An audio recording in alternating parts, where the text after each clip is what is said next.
Welcome to Literary AF Podcast.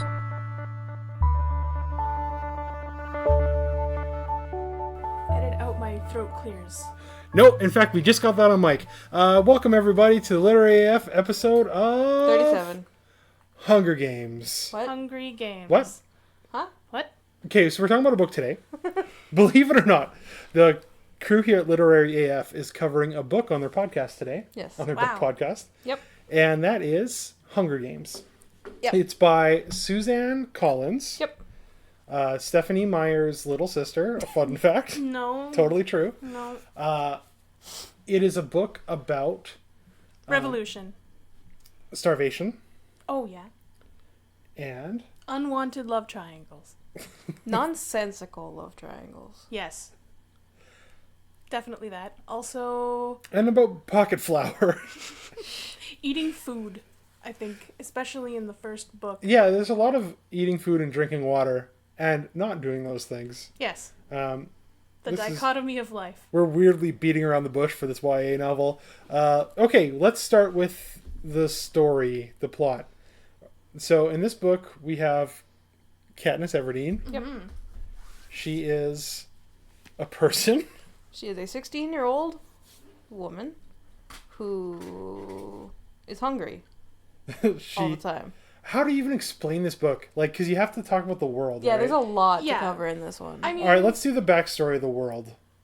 That might be the I easiest mean, way. are we trying to fit this into a half-hour episode? Because I don't think we're going to get that. hang on. I can do this. Capital bad, districts good, big war, people split into districts that make stuff for the capital. Nobody likes the situation except the capital. Katniss is a girl. Her district does coal. She, however, is not old enough to go and do coal yet. I don't know if the women in her district go work in the coal mine. Getting way too sidetracked for this quick summary. Yeah. Anyway. You're flopping. Okay, well, That's it. Pulling the plug. do better. Do better than Okay. me. So there's war in America. There's a capital that wins the war. The rest of the country gets turned into districts. The districts are forced to participate in this thing called the Hunger Games every year, where they send two children, a boy and a girl between the ages of 13 and 18, to participate in this battle royale, Yep. death to whatever, and only one winner walks away. The whole thing's televised. Everyone's forced to watch, except for the capital just watches it for fun.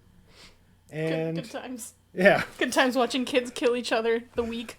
if you win, you get to like live in a special rich person house, and if you lose, you're dead. Yeah.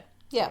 You Yeah. receive money and food and yeah. It's a good deal. So the book starts with Katniss out hunting, because she's like a cool hunter chick. She doesn't play by the rules of the capital. The capital's like, hey, don't go into the woods, and Katniss is like, I'll do what I want. She's met there with her best friend Gale, who's not a love interest. He's a best friend. He's very handsome. He's very good at hunting. He wants to run away with Katniss, but he's just a friend. I don't know why you would think otherwise. I feel like we're getting way too into that too. Like, there's a lot to be said about the relationship with Katniss and Gale, but like, very little is actually said about the relationship between Katniss and Gale in this book. So, I mean, he's there, and I mean, he and Katniss are very close. I mean, they mentioned Gale in the book when she's in the Hunger Games. They're like, wow, I miss Gale a lot. Why would I miss him so much if he's just my friend? Like, that comes up in the book. Like, that is a thought that she has where she's like, ah, man, I feel like he's more than just a friend to me. Yeah, I But don't I get what's don't know happening. what he is. What but could he's that be? more than a friend. Oh, okay. I realized something 4 minutes into this podcast. Huh? My name is Sheldon. I'm Danny. Arlene. Welcome to the podcast. All right, back into it. We've only done this a few times. Yeah. Bear with us. It's almost been a whole year. Yeah, we're only up to episode 37. We don't know how things work. But anyway, yeah, so there's There's a Gale just guy. a lot to say. Yeah, we just got too excited about the Hunger Games to remember how to do our podcast. Yep. Okay, so anyway, Gale is a thing. Katniss goes hunting. She comes back in time for something called the Reaping, which isn't sinister. I don't know why you Not think it at all sounds ominous. sinister. Definitely not sending these children to their deaths. So it's when they pick the kids who are going to go. The way it works is kind of dumb, where the older you are, the more entries that get put in under your name. and also you can add extra entries to get like a year's worth of bread and oil. Grain And oil. Yeah, not even bread, just grain. Yeah, you did just. Yeah, that's awful. You don't even get bread. You just have to. You can possibly die, but they'll give you some raw materials. What are they going to do other than make bread? They're just sitting around all day, just being poor. Work in the coal mine. No, like, you see like 10 people work in the coal mine. The rest are just sitting around looking sad and poor. Dirty. Covered in coal. So, it's time for the reaping. There's a weird-looking lady named Effie there who's like, may the odds ever be in your favor. The essence of her character, really. That's really all she is. There's a guy named Haymitch there who was the previous winner from that district. He's very drunk, and he's very Woody Harrelson in the movie. Too attractive. They cast. Yeah, way they too made him attractive. too hot in the movie. Really? Yeah. Yeah. You guys think Woody Harrelson's hot? Yeah. Yeah. I mean, we should also clarify. We also watched the movie as well as read the book because we wanted, I think, the comparison points as like, what did they include? What didn't they include? Why did they choose this? What was done well? What was not? So I don't know. Also, the visual kind of was fun. Yeah, and I don't know how to read, so I just watched the movie. So, anyway, so they do the reaping. The first name picked is Primrose, Everdeen. Katniss's little sister, and Katniss is sad because I think Prim is the only person Katniss likes. Basically. Besides Gale. Yeah, but she doesn't even really like Gale. He's just her friend. Okay, Primrose is the only one Katniss loves. Yes. Don't like your friends? Sorry, I digress. Oh my gosh, I'm a bit of a rivalry with each of them. So Prim gets picked. Katniss goes, I volunteer as tribute, which was a big thing for a while. Yep. Then everyone's like, oh, I'm shocked Katniss volunteered. And then the next name called was Peeta, Peeta Mullark. much like the bread, or Yeah. whatever. But it's spelled with 2 E's instead of an I. Yeah. So it's not exactly like Peeta. We will get into the names, I think, in a little bit. Yeah. Oh, we will. Oh yeah. They ride on a train to the capital. They find out that Haymitch is supposed to be their mentor, even though he's a drunk. They do their training, and there's Yeah. like a training montage, and there's like the chariot with the She fire. meets with a stylist named Cinna and his team, and they make her look pretty, and they make her dress look like it's on fire. First, they wax off all of her body hair. Yeah. That is an explicit point in the book where they just every inch of body hair except for what's on top of her head gets waxed off. No, they don't mention the weird stuff for a 16-year-old. No, but they mention from her chest, like they explicitly say her chest gets waxed. No, So you can rightfully assume that her entire body has just been waxed. Your crotch is not your chest, though. No, but if they're going as far as to wax, like the little fine peach hairs that you have on your chest, they're going everywhere. That Maybe is Katniss was implied. Just a super hairy girl. Let's assume it was armpits and legs, but It was more than that. Oh no, they listed they have a list of her body. I'm comfortable with thinking it's just armpits and legs. I'm not. Okay, we don't need to find the list. I'm not looking. Arlene and I have both opened our books and are searching for this list. We are 8 minutes in, and we have not even got to the Hunger Games yet. It's fine. We're at the Hunger Games Okay, now. so Cinna's there. Oh, found it. Legs, arms, torso, underarms, and parts of my eyebrows. Huh. Torso. That's an interesting choice. Why? Yeah, that is a choice. That is a choice. Moving right along, it's the Hunger Games, and Like- now it's time for kids to die. No, because we haven't done the pre-stuff. We still talk about Peeta. We still talk about the Caesar interviews. They do the chariot of fire, and then that girl is on fire, and then she's interviewed on TV. Katniss comes across as like kind of aloof. She comes off as like bitchy. Not really. Like, I always, like, they describe her as kind of, at one point, too, getting into it, where, like, she doesn't really know what she's doing, but she seems willing enough to give it a chance, especially when she sees Peeta getting into it. Yeah, Peeta like immediately like the crowd loves him, and he's like waving at people and stuff. He knows what to do. During the big interview before the game starts, Peeta makes a startling confession. They ask, "Oh, is there any girls back home that you like?" He's like, "No, not back home." And they're like, "Come on." And he's like, "Well, there's one Oh, and then they're like, "After you win the games, she's definitely gonna fall in love with you." He's like, "I don't think so, because she's here with me." And then it's like shock because obviously it's Katniss. Katniss gets mad and beats the crap out of him for this. cutting him up with a broken vase. As you do. There's also a girl that Katniss meets who's like a servant. What are they called? Avox? Yeah. Avox, yeah. And this girl was like, Katniss recognizes her as being a random girl who was like trying to escape that she saw when she was younger, and then the helicopter like nabbed her, and then they cut off her tongue and forced her to be a servant. Yeah, like she and Gale, while hunting one day, found this girl and a younger boy who she was with running through the woods. Yeah. And the Capitol in their hovercraft. This is science fiction. Yeah. They catch up to them, and Gale and Katniss hide, and this girl sees them and essentially tries to beg for help, but they don't help her, and the little boy gets killed, she gets taken away, and I guess for some reason... Is it a little boy? 'Cause, Yeah. I'm pretty sure there was not a little boy. I thought it was a younger boy.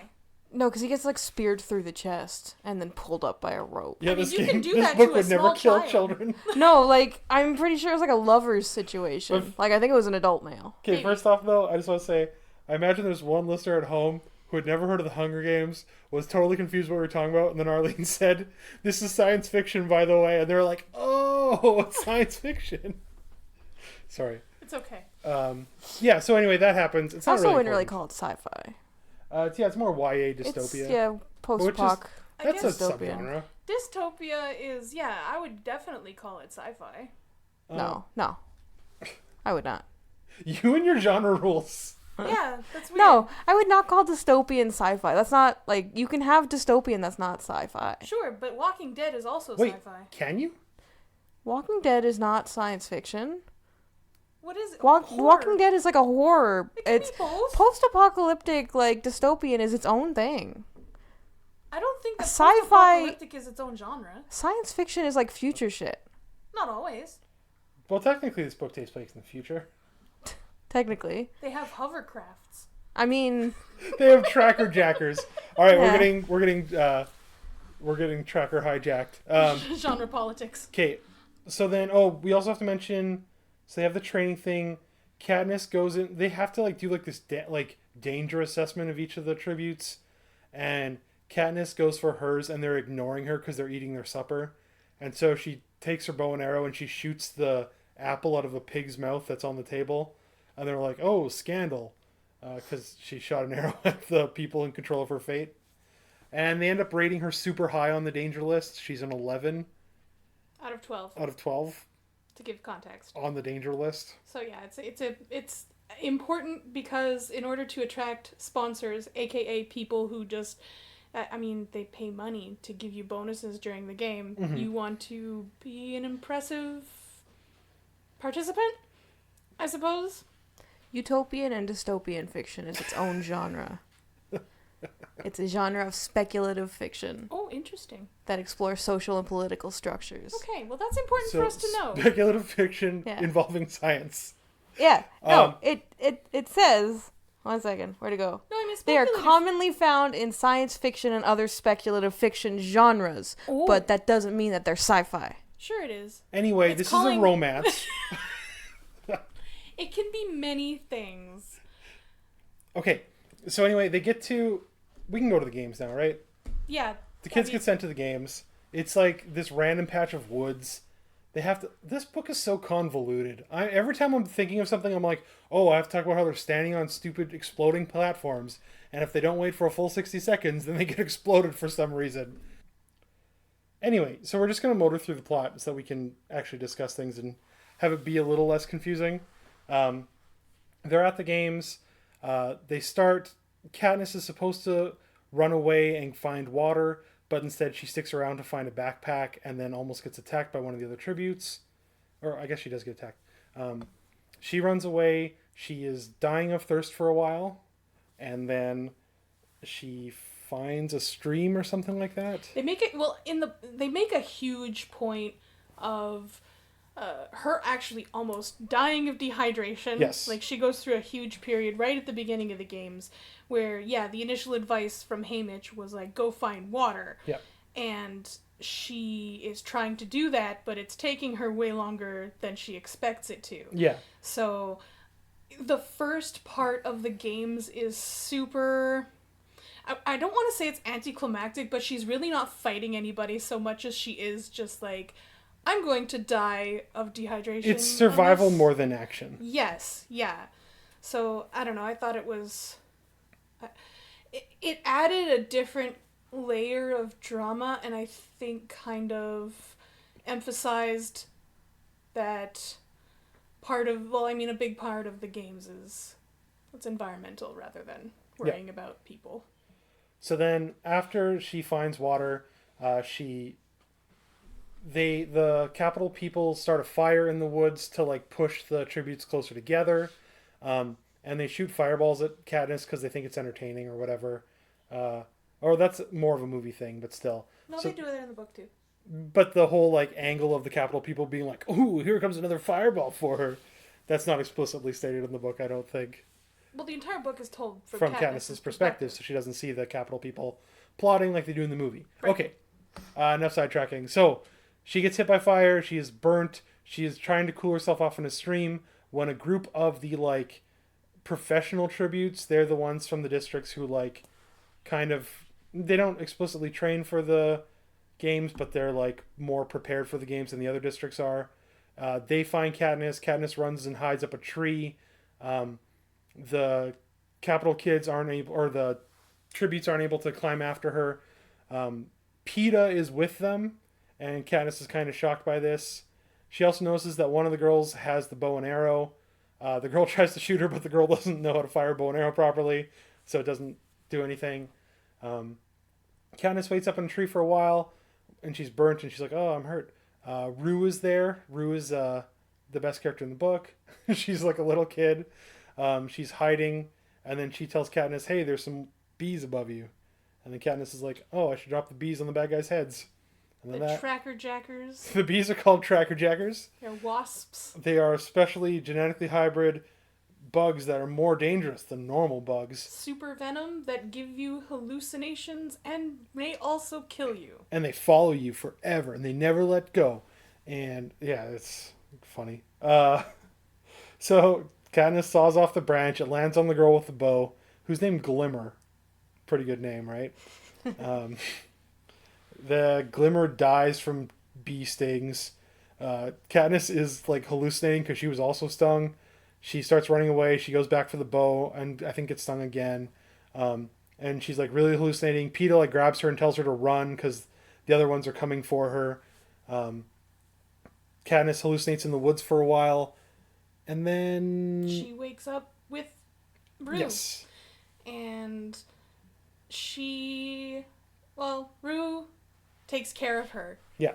She treats her using some leaves Yeah. that she knows to use from her district because they use them there, because apparently there are these tracker jacker wasps just everywhere, all over the district. Rue's from the tracker jacker district. They supply wasps for the capital. Yeah. She works in the wasp mines. Yeah. So Rue takes care of Katniss, and then Katniss thinks a good plan would be to blow up the supplies of the main, like the bad group of kids. Yeah, because they've never been hungry before. Yeah. And their edge is that they've got all the supplies, so they control the supplies so they don't have to worry about foraging or the elements or dying from anything other than people killing them. So the plan is Rue is going to go off into the woods and start several fires.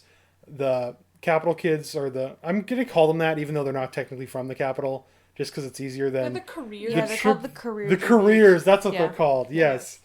So the careers are going to chase these fires around trying to get to Rue. Meanwhile, Cass is going to sneak up and destroy the supplies somehow. Katniss gets there. The plan kind of goes off without a hitch. Once Katniss arrives, another girl that she calls Foxface, I'm guessing because her face is fox-like. I'm assuming yes. She runs to the supplies, but she like is jumping around like obvious booby traps. Yeah. So then Katniss... Well, in the book, like, Foxface trips, and she starts yelling because she, like, lands on her hands on the ground, and then she freezes because she's like, waiting for something to happen. And then in the book, Katniss is like, oh, there's something wrong with the ground. Oh, okay. Whereas in the movie, there's just like these really obvious big piles of Big dirt. piles of dirt. Something's been buried. Yeah. And you have the Capitol like narrators being like, those look like booby traps. Yeah. Is the girl going to figure it out? Yeah. So anyway, Katniss sees this. She figures out the plan. The guard who was guarding the supplies chases after Foxface. So Katniss shoots a thing of apples off the top. A bag of apples. Yeah, because she doesn't know where the landmines Yeah. are, so she's trying to trigger them. Yeah, so the apples spread out and hit the ground, and they hit the landmines. They explode everything. The mines are huge. The explosion, like the shockwave, sends Katniss flying backwards. And then the couriers show up, and they murder the kid who was supposed to be guarding the supplies. Also, Katniss goes deaf in one ear. Yeah. It's not... Like, they mention it a lot. I mean, it's significant to her because, I mean, she's a hunter. So having even, like, one ear inoperable, not working right is a big detriment to her. So. True. So then, deaf Katniss, Half-deaf Katniss. she sends there's a signal that her and Rue are supposed to send, and Rue hasn't sent the signal yet. It's through a special bird called a mockingjay, which will be important later. It's the name of the third book. The mockingjay imitates whatever sound it hears, so the plan was to make this noise, and the mockingjays would carry it across the forest. Rue's signal doesn't come through, so then Katniss runs off in where the direction of the third fire was supposed to be. She finds Rue trapped in a net with a guy with a spear beside her. Spear dude stabs Rue, and then Katniss shoots a dude. Yes. That's the right order of events. Yeah. Rue's like dying, and Katniss is like, oh, I'm sorry. I don't know what Katniss says. Oh no, you're dying. And then she sings her...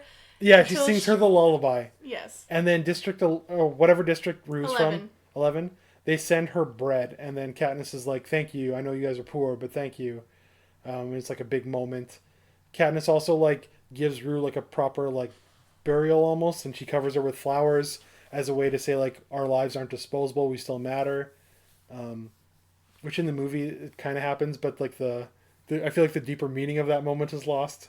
I don't know. I think it's all subtext no matter what. I mean, it's a movie versus books. They can't really give internal dialogue. So, I mean, at least it shows that she's mourning the loss of this girl. Like, she didn't want that kid to die, which is not a thing, I think, that the Capitol wants people thinking about. Like, hey, it is a bunch of kids who don't want to kill each other, who have to kill each other.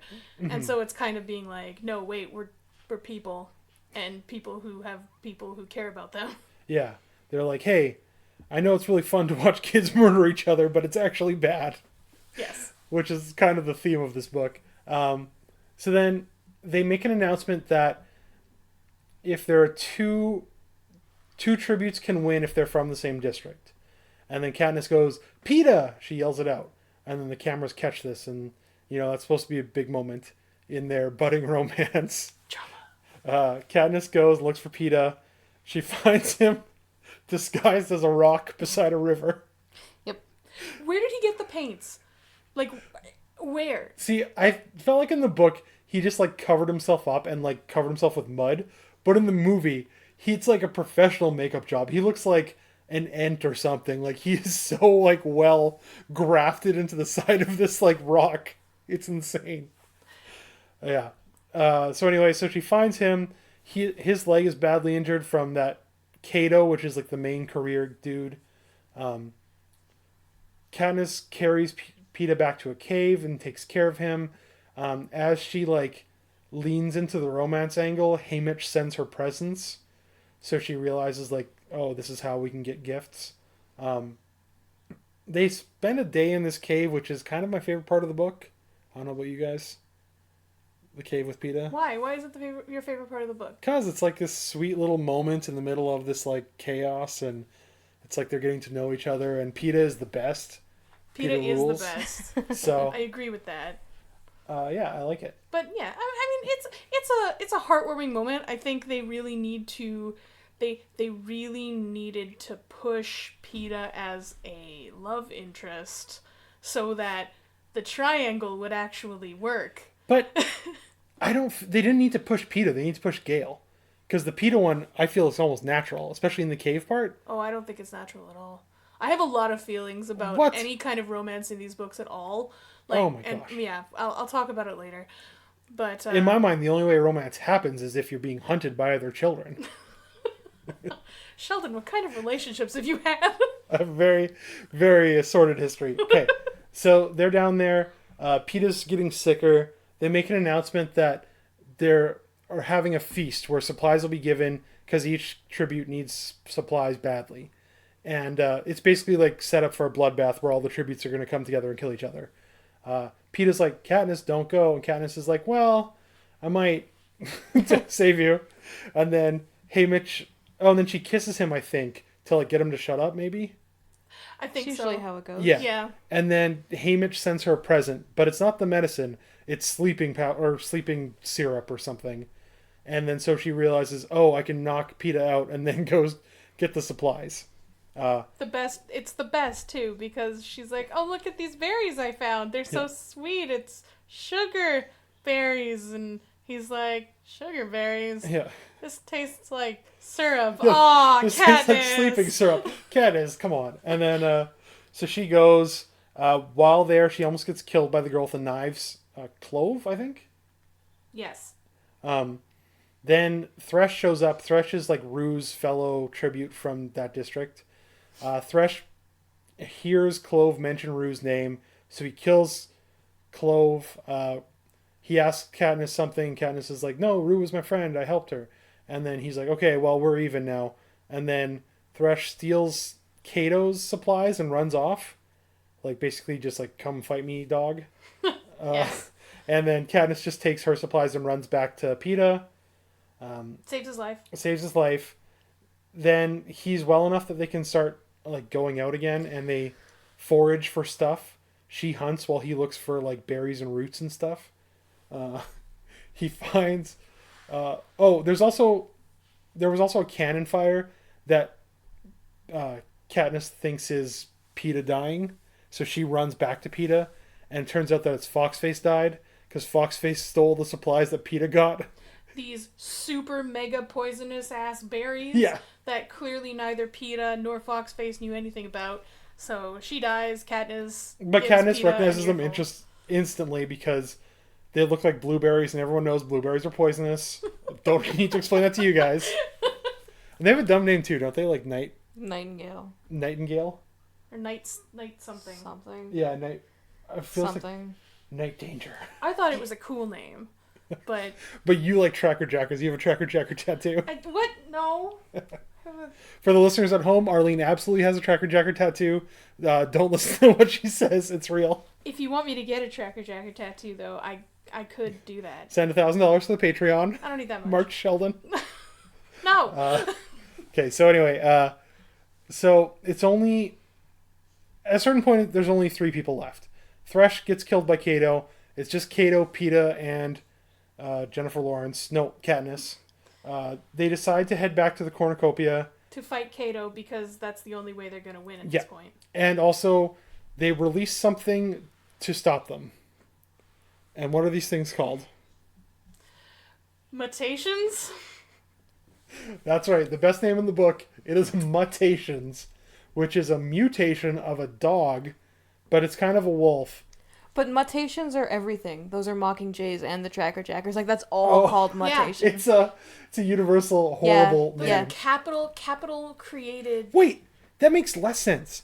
Because, like, mutation, I was like, oh, it's a dog, it's a mutt. Yeah, no, the Tracker Jackers are also called mutations, and so are the Mockingjays. So the Mutation is just a term for the laboratory created animals. Awful. Okay, so the dog mutations, they're like wolves. They can stand on their back legs, but they have human faces somehow. I actually don't remember that detail in the book. I mean, in the movie, it's pretty awful. They're just awful. They're just horrible CGI dogs with weird-looking faces. In the book, they have the faces of the dead tributes. Oh, yeah! Because I think Glimmer goes after Katniss, and she's like, oh, oops, I That's killed you even before. weirder. Yeah. That's even So they're running from these hideous werewolves with human faces. They climb up onto the cornucopia where they can't get them, but Cato's waiting there. He gets into a little tussle, let's say. Tussle's a really good word. Yes. Oh, here. They're just called the Mutts in the book. Okay. Oh, But that's good. they are beginning to assemble. As they join together, they raise up to stand easily on their back legs, giving them an eerily human quality. Each has a thick coat, some with fur that is straight and sleek, others curly, and the colors vary from jet black to what I can only describe as blonde. There's something else about them, something that makes the hair rise up on the back of my neck, but I can't put my finger on it. As they put their snouts on the horn, the cornucopia, sniffing and tasting the metal, scraping paws over the surface, and then making high-pitched yipping sounds to one another. This must be how they communicate, because the pack backs up as if to make room. Then one of them, a good-sized mutt with silky waves of blonde fur, takes a running start and leaps onto the horn. Where's the faces? The green eyes glowering at me are unlike any dog or wolf, any canine I've ever seen. They are unmistakably human. And that revelation is barely registered when I notice the collar with the number 1 inlaid in jewels on the and the whole horrible thing hits me. Blonde hair, green eyes, the number 1. It's Glimmer. What if they actually, used the corpses to turn them into these weird things after they die? I never thought of that before now. Oh, that's funny. The detail that struck me was they make high-pitched yipping to Yipping each other. noises. So, Yip, just imagine yip, yip, yip, human dog monsters running around going yip, yip, yip. and sniffing at metal. That was kind of fun, too. So, yeah, so they're... Oh, and also Peeta's limping because his leg's still messed up, and Katniss has to, shoot some of the dogs to keep them back. I remember that being a thing. Yeah, so they get on top, they tussle with Cato. Cato is wearing, body armor, which Katniss's arrows can't penetrate, and then he, holds Peeta in, a headlock and is like, I'm gonna break his neck, and then Katniss is like, you better not. He's like, I'm gonna do it. And then Peeta is, pointing at the hand, Cato's hand that's holding him, and then Katniss is like, oh yeah, I could shoot his hand. So she shoots his hand. He falls off into the ground where the dogs can get him. The dogs don't kill him, though, right away. They, torture him for a while. And then pieces of him. Yeah, and then Katniss, puts him out of his misery with an arrow. Once Cato's dead, the dogs disappear, and they're waiting for the games to end because it's only the 2 District 12 kids left. But then there's an announcement being like, hey, guess what, fools? We are making a slight revision. No more 2, victors. Basically, you guys have to kill each other. Katniss immediately puts an arrow on her bow and points it at Peeta, but then is like, no, I don't want to kill you. So it's kind of just a weird little moment. Oh, the reason the Mutts don't kill Cato is because he's wearing that body armor. Because the body armor? Yeah. Okay. So they're only eating his ankles and his hands. Oh, that's so gross. Yeah. Yeah. I can hear the snarls, the growls, and the howls of pain from both human and beast as Cato takes the muck pack. I can't understand how he can be surviving until I remember the body armor protecting him from ankle to neck, and I realize what a long night this could be. Yeah. Oh, I like the way she phrases it oh, this is going to be a hard night for me. Yeah. Can't believe I gotta listen to this garbage. Yeah, Katniss is cold. Yeah. So Peeta and Katniss are left having to fight each other. Peeta's like, I don't want to. Katniss is like, I don't want to, even though she's got her bow pointing at him. And then she was like, wait, if we both eat these berries at the same time, then we'll both die and the Capitol won't get their victor. It's like they get the spiritual victory even though they're both going to die. Yeah. And as they're about to take the berries, there's a big announcement no, stop. You guys have both been crowned the winners. Yay. Lol, just kidding. We were just kidding about that other one. Yeah, that other revision, forget about that. Ha ha ha. And then they get brought in. Haymitch is like, oh, Katniss, you don't know the can of worms you opened. Because now everyone thinks Katniss is rebelling against the Capitol. And I don't know, Katniss, it feels like she is, but at the same time it feels like she's oblivious to that. Part of it is she gets pulled into this and she didn't really mean to. Yeah. Yeah. Like, she never went into this going, like, I'm going to spark a rebellion that's going to change the whole world. Yeah. She just kind of gets, like, propped up as this figurehead. Yeah. That was one of my main observations in the book, actually, where numerous times Katniss is doing these extremely rebellious things, like, like Morning Rue, or even hunting in the woods, like all these kinds of things where she's going against the Capitol's rules, but she's just doing it for her own reasons. Like, she's not doing it with any intention of being, like, a rebel or inciting, like Danni said, like, inciting this. She's just living her life and trying to do the best she can. Yeah. So, it sucks for her. My girl Katniss. Oh, she'll be fine, I'm sure. Oh, yes. Everyone is. So they have like a big victory thing. Haymitch tells her to pretend that it's because she was so in love with Peeta that she couldn't help it, basically. So she hams up that angle. Peeta's like this doe-eyed boy who's like all like, oh, Katniss really does love me. Then as they're leaving the Capitol, they're heading back home.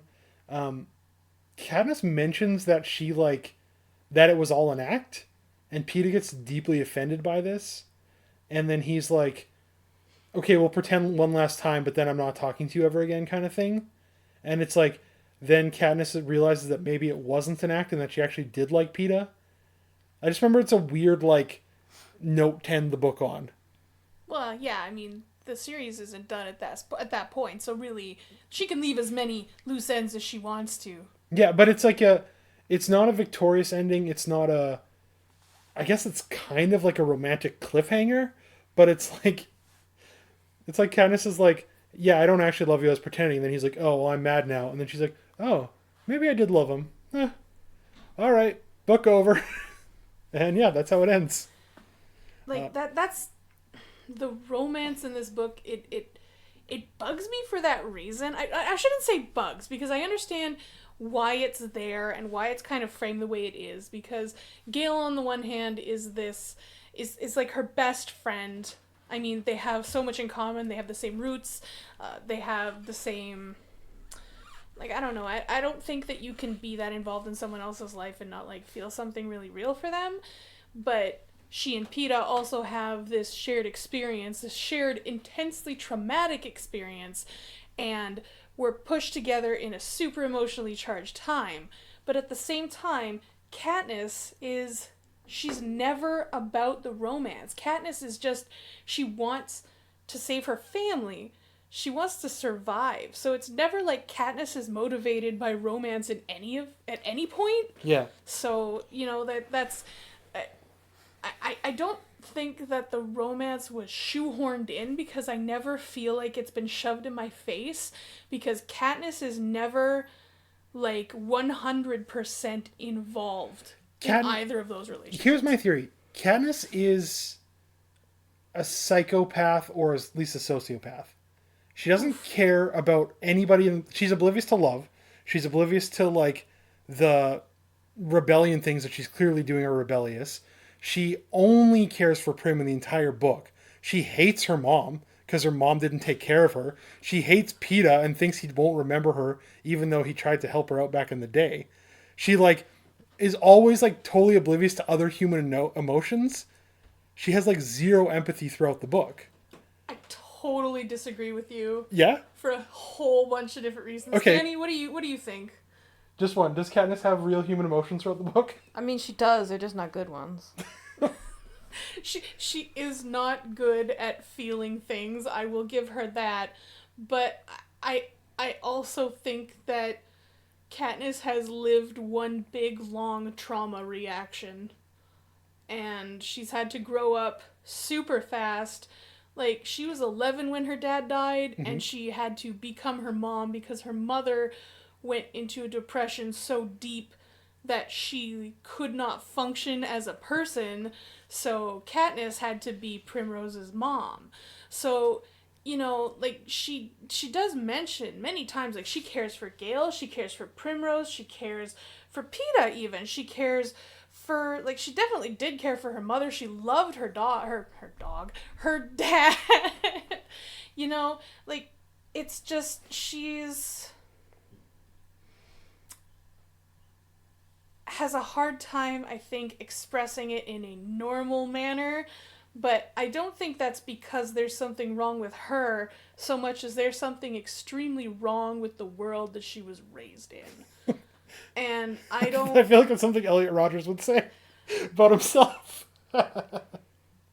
Well, I mean, I don't know how you can read these books and not have, like, a sympathetic angle towards Katniss as a character. No, I'm not saying that. I'm saying she's cold and unfeeling through much of the book, and, like, the way she views other people, like, she just seems oblivious to very natural human, like, emotions and, like, human responses to things. And, like, the idea of, like, putting on a performance of being in love with Peeta just for, like, the, like, rewards is kind of weird to me. I don't know.